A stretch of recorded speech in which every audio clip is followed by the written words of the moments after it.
be unconscionable of me to remain silent. I might just be about to remedy that. You have to know who I was. You have to know who I really am. What I am is a walking shadow of the promise I once held. I'm what one might call a wizard prodigy. Who from an early age could not only control the weave, but compose it. Much like a musician or a poet. Such was my skill that it earned me the attention of the mother of magic herself. The Lady of Mysteries. The goddess Mystra. She revealed herself to me and she became my teacher. In time, she became my muse. And later, even my lover. Oh, yes. We enjoyed each other's company. Body, mind, and soul. But even so, I desired more. You see, no matter how powerful a wizard we mortals can become, we never scratch more than the surface of the weave. Mystra keeps us in check. There are boundaries she doesn't let us cross. Yet, every time I was with her, I stood on the precipice, gazing into the wonders that lay beyond. I sought to cross her boundaries.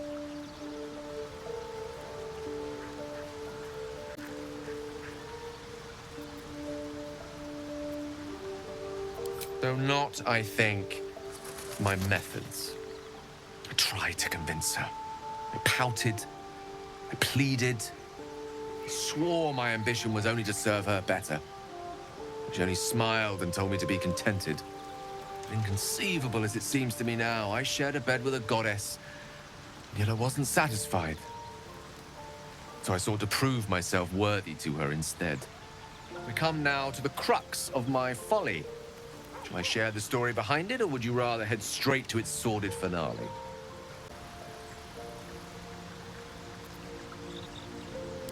Very well. Here goes. Once upon a very long time ago, a mighty lord lived in a tower. A flying tower, to be precise. I'll save his history for another time, but the gist of it is that he sought to usurp the goddess of magic so that he could become a god himself. He almost managed, but not quite. His entire empire, ɪᴛ'ʟ, came crashing down around him as he turned home. The magic that was unleashed that day was phenomenal. Roiling like the prime chaos that outdates creation. Even the weave itself could not withstand the onslaught. It fractured, then shattered, and all magic was lost to the mortal realms, until the day Mystra returned. She restored the weave, reuniting all its scattered shards. Or so I thought. Until, in the course of my studies, I learned of a book. A Netherese tome in which a piece of the fractured weave had been sealed beyond her reach. Self to the goddess.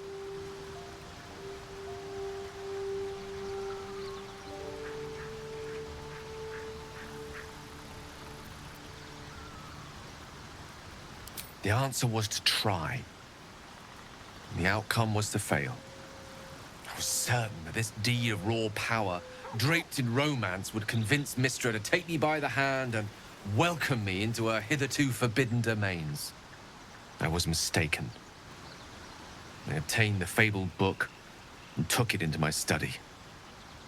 As for what happened next... Here. Place your hand over my heart. Let me show you.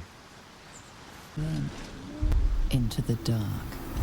You see through Gale's eyes, staring down the corridors of a dread memory. A book bound and suddenly opened. Inside there are no pages, only a swirling mass of blackest weave that pounces. Its teeth, its claws, it's unstoppable as it digs through and becomes part of you. And God says it ever hungry.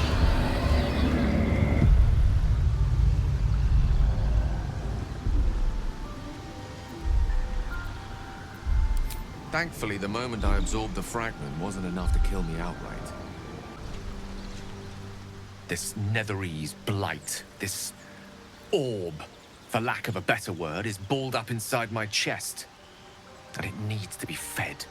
As long as I absorb traces of the weave from potent enough sources, it remains quiet. Were it ever to fully destabilize, however.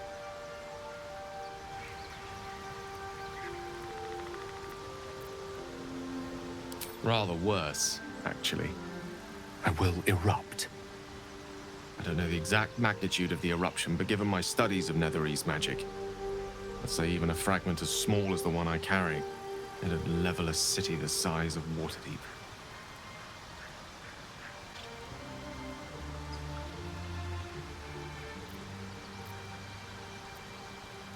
We might chance upon a king's collection of magical artifacts around the corner. We might cross paths with a miracle round the bend. Then again, we might not. All of this, it must feel like a betrayal. Say the word, and we'll part ways.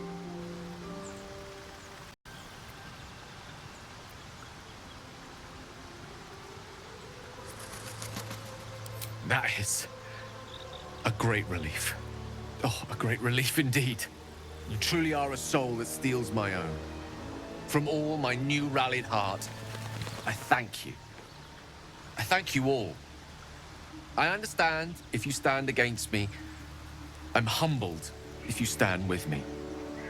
Either way, I will do my best not to let you down. I stand. Wetness, sweat, blood, and saliva mixed into one viscous liquid. I can. I will be. Your minds intertwine. You sense a touch of uncertainty. A touch of disgust.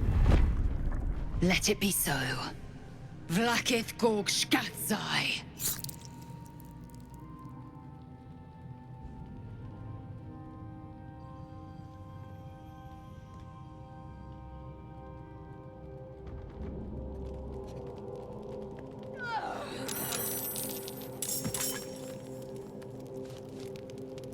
A touch of uncertainty.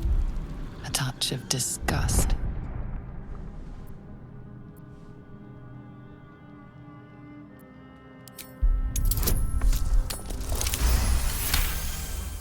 Your mind lurches, reeling suddenly as if bitten. Lae'zel's fear grips you. Not fear of death, but fear of insignificance. The great warrior Lae'zel, a failure to her kind. She will wield no silver sword, ride no red dragon.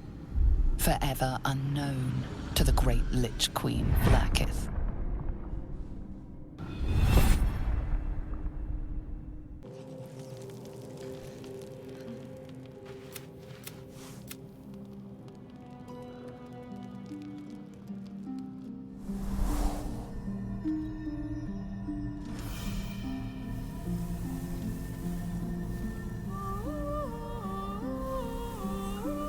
I came just in time. You are transforming.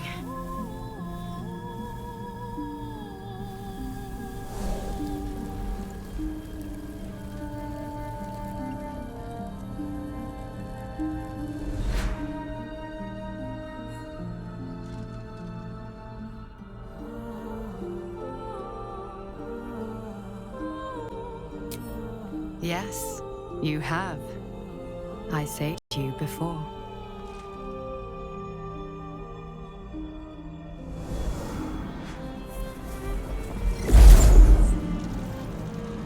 And I'm here to save you again.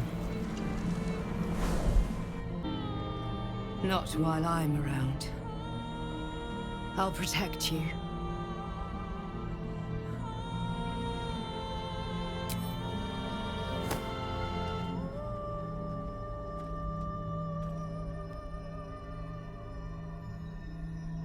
We haven't much time, so listen closely. There is great potential within you. It comes from that parasite. Your instinct is to resist the power it gives, but you must accept it, nurture it. I will keep it from consuming you, but for the sake of both of us, you must learn to wield it. I could attempt an extraction. I've a needle in my tunic, after all.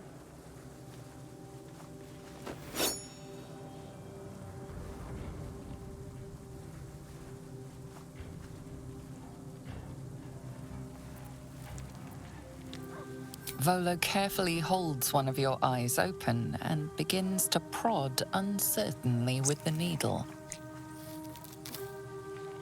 The needle finds the gap between eyeball and socket. Volo frowns and begins to push. Pain shoots through your body as the needle snags on your optic nerve. I think... Strain. Oh, bother. There's some obstacle in the way. I shall need a more robust implement.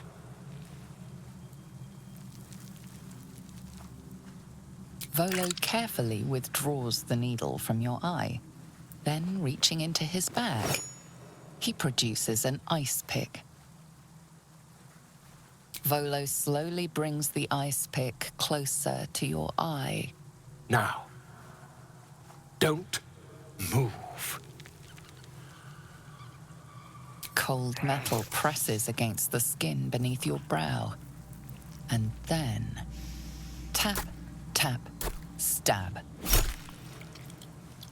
Do you... Ha! I think we have the blighter on the run. I agree. It's a feisty critter. Just a little further. Volo tears the pick from your brain with a violent jerk. Your eye plops down into the mud. Drat. He pauses, looks down at your eye, and recoils slightly as it sinks into the mud.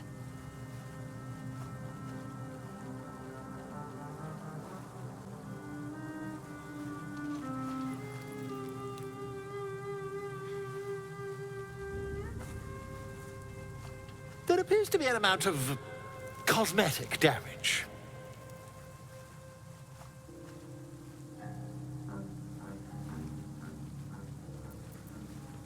Yes, quite. Well, there is some mild trauma. I can't help but feel partly responsible. Perhaps there is something more I can do.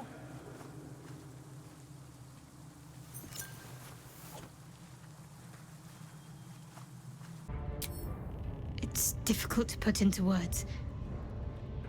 I think it might be easier to just show you. Use the tadpole. The connection. Come into my mind.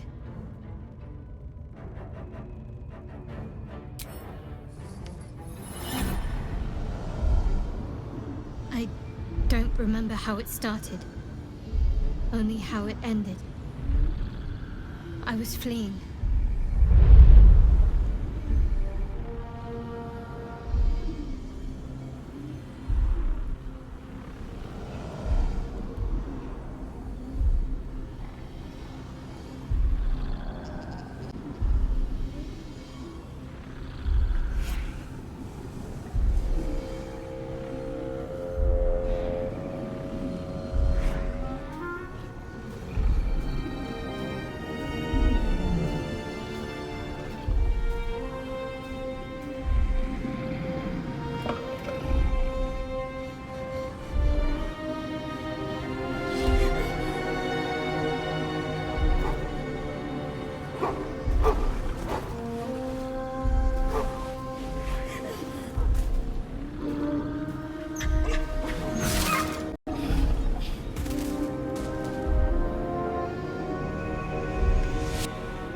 She asked my name. I can't remember what I said. I can't remember anything before those words. All I know is she saved my life and gave me a new home with Lady Shah. It hurts. That's all I remember.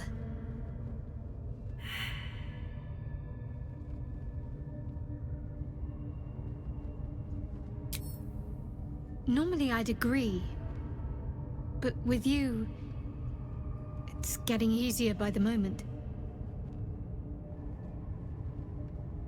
expected Ceramorphosis to be tempting. I think we should resist these powers. Well, perhaps you have a point. Fine. Let's explore these powers then. I just hope we don't come to regret it.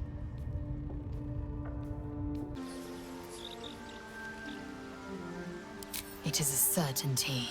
I had assumed our parasites served a Geich elder, but I believe they serve a greater master still.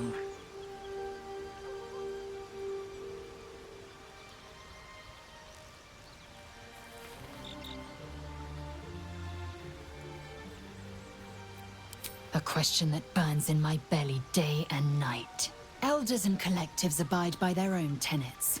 It would require a powerful creed to unite them. And now this voice, this creed, finds our own ears. If it reaches this plane, it may reach others. I had another dream. Which, I suppose, means you did as well. Whoever's reaching out to us truly does seem opposed to the Absolute, but wants us to embrace the tadpole. Venture right into the heart of the cult. Perhaps we truly have a secret protector. Or we're walking into a trap. Walk away, now. I won't warn you again. That artifact is an heirloom of my people. Likely she spilled Githyanki blood in order to steal it. This cannot stand! Heirloom? Plunder from some conquered realm, more like. This artifact is the only thing keeping us from becoming slaves to our parasites. Be glad I have it.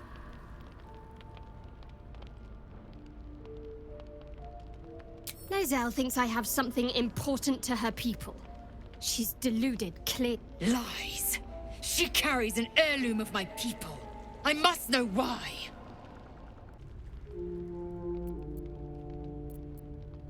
Incorrect. Judicious bloodletting settles feuds and roots out the weak, the deceitful. Do you hear this, tribe? Our lives are at stake, and she wants us to turn on each other. No others. Just you and me.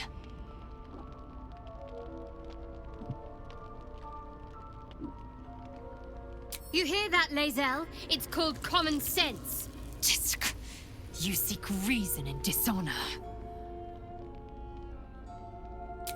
The bad blood must be purged. A jewel, come first light. You mean I'd get to prove you wrong and thrash you? I love it. Get some rest, Lae'zel. You'll need it.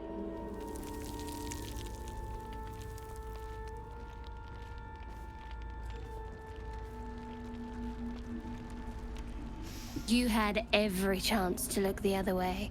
But here we are. You chose this. Spare me the justifications, coward! If anyone asks, I'll say you were transforming. Don't expect to be mourned.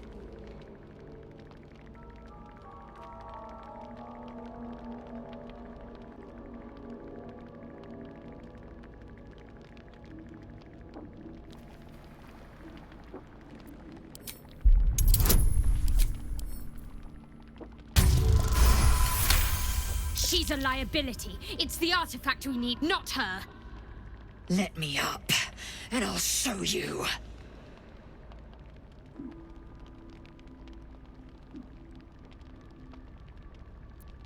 Can I do that, Lae'zel? Can I turn my back on you? Never. Thieves aren't afforded such luxury. Loosen the grip on your pride for one blasted moment, won't you? We needn't be enemies. There's plenty of those to go around already. What would you have? That we be friends? Let's not get ahead of ourselves.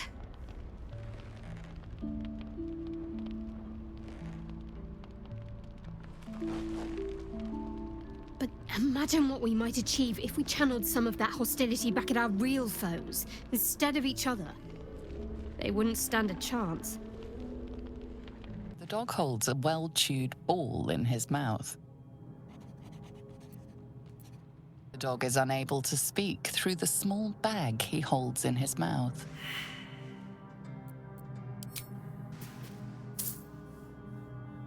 I don't know. Maybe you can tell me. All I know is I thought of you when I saw it.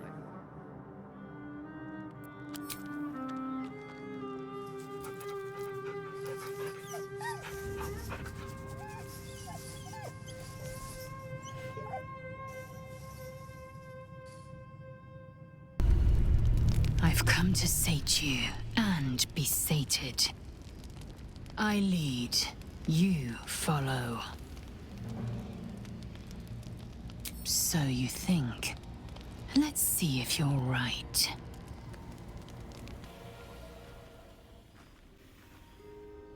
Gith train relentlessly. We know our bodies inside and out.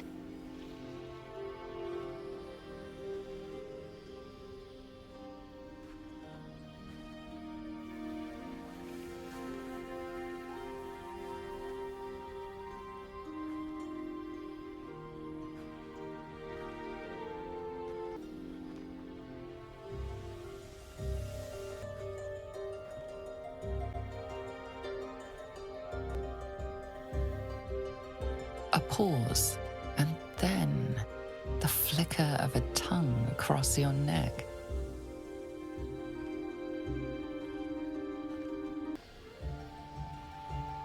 Taste.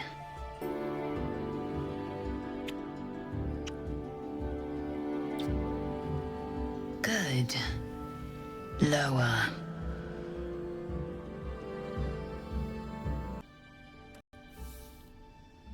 You awake in pain.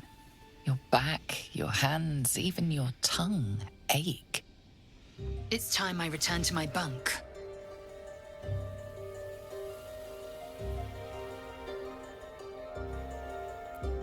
Time for pleasure has passed. I might take more later should my whims so carry me. Go to sleep. Our hunt resumes at sunup. No one stopped me yet.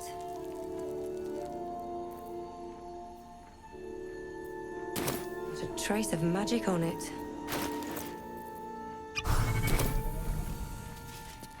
The dog holds a well-chewed ball in his mouth.